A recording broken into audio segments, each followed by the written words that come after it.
Hello all, welcome to Prashanti Pathashala. నేను ఈరోజు పూరీ చేస్తున్నాను.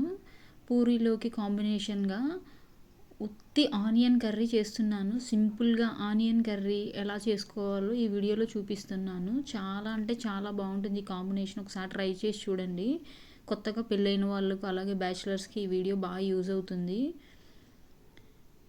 సింపుల్గా ఈజీగా మనం రెండు వేడివేడిగా ఎలా సర్వ్ చేయొచ్చు ఈ వీడియోలో నేను చూపిస్తున్నాను.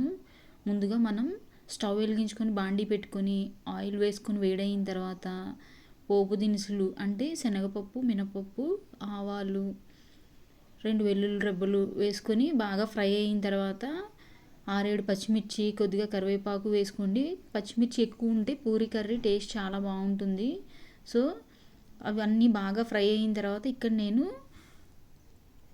పెద్ద ఆనియన్స్ 3 తీసుకున్నాను. ఆ 3ని ఇలా కట్ చేసుకున్నాను. స్లైసెస్ కింద పొడుగ్గా చీలికలుగా కట్ చేసుకొని అవి కూడా బాగా వేసి వేయించుకోండి. వేయించిన తర్వాత 1/2 టీ స్పూన్ పసుపు, 1/2 టీ స్పూన్ కారం కూడా వేసుకోండి.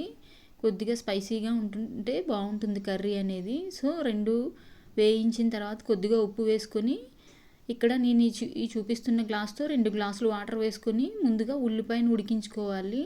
ఉల్లిపాయ కొద్దిగా మెత్తగా అయిన తర్వాత మనం 4 స్పూన్లు శనగపిండి వాటర్లో కలుపుకొని ఆ వాటర్ ఇందులో వేసుకొని దగ్గరకు వచ్చేదాకా ఉడికించుకోవాలి. చాలా అంటే చాలా బాగుంటుంది పూరీ కాంబినేషన్ కర్రీకి. ఈలోపు మనం పిండి రెడీ చేసేసుకొని పెట్టుకుంటే పూరీలు కూడా వేయించేసుకోవచ్చు. కర్రీ ఆల్మోస్ట్ సిమ్లో పెట్టుకొని కుక్ చేసుకొని మనం పూరీలు చేస్తూ వేయించేసుకొని సర్వ్ చేసేసుకోవచ్చు. చాలా చాలా బాగుంటుంది. అందరూ ఒకేసారి వేడివేడిగా తినొచ్చు ఈ విధంగా చేసుకుంటే. పూరీ వేడిగా తింటేనే బాగుంటుంది. పూరీ ఇష్టం లేని వాళ్ళు ఎవరు ఉంటారు చెప్పండి. ఇలా వేడివేడిగా మనం పిండి తడిపి పెట్టేసుకుంటే చేసేసుకోవచ్చు. కర్రీ రెడీ చేసేసుకొని సిమ్లో పెట్టుకున్నాం కదా, అది అలా కుక్ అవుతుంది. ఈలోపు నేను పూరీ చేస్తున్నాను. 2 ఒకేసారి అయిపోతే పని కూడా తొందరగా అయిపోతుంది. నా ఛానల్ నచ్చినట్లయితే తప్పకుండా సబ్స్క్రైబ్ చేసి సపోర్ట్ చేయండి. అలాగే లైక్ బటన్ నొక్కడం మర్చిపోవద్దు.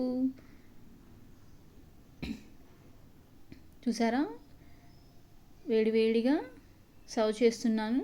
వేసి చేస్తున్నాను. కూర సిమ్లో పెట్టుకున్నాను కదా, వేసిస్తూ ఉంటాను.